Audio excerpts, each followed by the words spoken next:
Gente, eu tava gravando um vídeo, só que eu se esqueci de começar.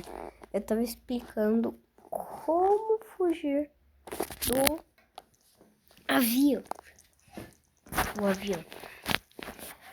Aquele lá que muitos iniciantes que estão não conseguem passar, porque é muito difícil.